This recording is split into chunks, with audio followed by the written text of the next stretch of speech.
I never imagined my life would spiral into the version I was living. The woman I saw in the mirror every morning wasn't the woman I dreamed of becoming. I was tired, drained, and buried under the weight of silent regrets. My name is Rachel, I'm 42, and I never thought I'd be that woman, the one hiding a glass of wine in the laundry room, whispering, just one more after a long day. But the truth is, grief and pressure have a way of transforming you when no one's watching. It all started 3 years ago when I married David. He was charming, stable, the kind of man who made you feel safe just by holding your hand. He had a son, Tyler, from his previous marriage. Tyler was 16 when we met. Now he's 19, a college freshman who still lives at home to save money. We had a polite, cordial relationship. Not too close, but not distant either. We stayed out of each other's way, nodding through dinners, sharing short conversations in the hallway, and giving each other space. Then everything changed. It was a Tuesday. I remember because Tuesdays were the worst of my job. I worked as a floor supervisor at a downtown hotel, managing staff that barely respected me and juggling guests who often yelled more than they smiled. That night, after another endless shift filled with complaints, missed check-ins, and a broken air conditioner in 5 rooms, I left work with a pounding headache and a heavy heart. I was too exhausted to cook, too irritable to talk, and too ashamed to cry. So I stopped at the liquor store. I told myself I'd only have one drink to relax. I deserved it. But one drink turned into 2, then 3. By the time I got home, the world was spinning. I could barely keep my eyes open. My heels clicked against the hardwood floor louder than they should have. I laughed at nothing. I stumbled trying to hang my coat. And then I heard Tyler's voice. Rachel.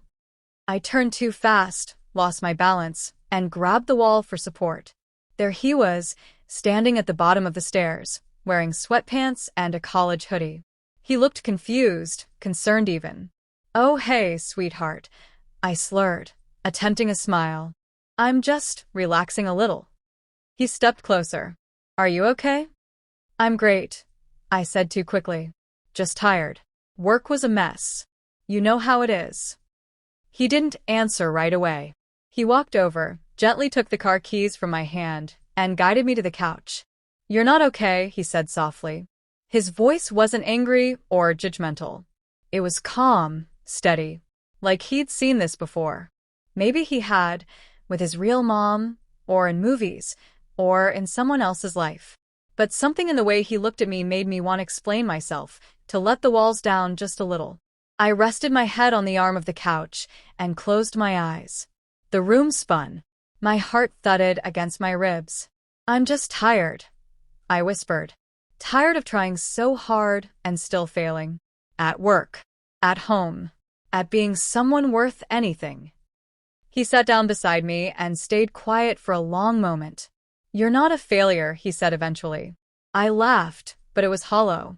You don't know me. I live here. I know more than you think, he said gently. The tears came without warning. I covered my face, ashamed. But Tyler didn't flinch. He grabbed a blanket from the other couch and draped it over me. Get some rest, he said. We'll talk tomorrow. When I woke up the next morning, I expected awkward silence or, worse, judgment. But instead, there was a note on the table. Coffee's in the pot. I fed the dog. Let's have dinner tonight, just the 2 of us. If you want. Tyler. I stared at the note like it was a foreign object. My stepson had seen me at my lowest, and instead of shaming me, he was offering me kindness. It shook something deep inside me. That night, I cooked dinner, real food. Pasta with fresh herbs, garlic bread, and a salad. Tyler came downstairs and smiled when he saw the table.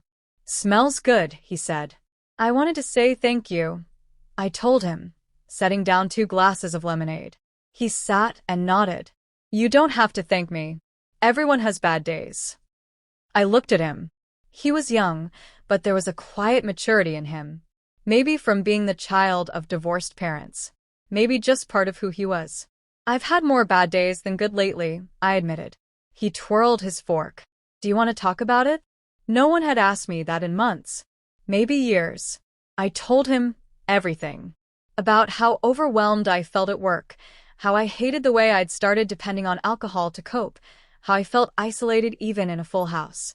I confessed I didn't want to be the kind of woman who came home and drowned in wine and regret. I wanted to change. I just didn't know where to start. Tyler listened. Not the kind of passive listening people do to be polite. He leaned forward, asked questions, nodded. When I was done, he said something that stuck with me. You're not alone. You don't have to fix everything overnight. But maybe we can start small. Together. We started having dinners once a week. No phones, no TV, just us. Sometimes we talked. Other times we just ate in silence. But slowly something shifted. We started laughing more. I started waking up before my alarm. I began taking walks after work instead of stopping at the store. And Tyler was there, cheering me on, not like a son, but like a friend. A real one. One night, a few months later, I came home early and found Tyler in the kitchen baking cookies. It was a silly sight, flour everywhere, his hoodie dusted in sugar. What's the occasion? I asked. He shrugged. Just figured you'd want something sweet after the day you've probably had. I smiled, and for the first time in a long time, I felt joy. Real joy. David noticed the change too. He came home one weekend from a business trip and said, "You're smiling again." I missed that. I didn't tell him everything. Not at first. Some things were just between me and Tyler. Not secrets, just private growth. But eventually, I told David I'd struggled, and that Tyler had helped me more than I could ever explain. David was quiet for a long time after I shared. Then he hugged me and said, "Whatever happened, I'm just glad you're okay now." Tyler became more than just my stepson. He became someone I looked up to in his own way. When he got accepted into a summer internship in another state, I cried. Not because I was sad he was leaving, but because I was proud. "You're going to change lives, you know that?" I told him as we loaded his suitcase. He smirked. "You changed mine first." That night, after he left, I sat on the porch with a cup of tea instead of wine. The stars were out, and the house was quiet. But I wasn't alone. Not really.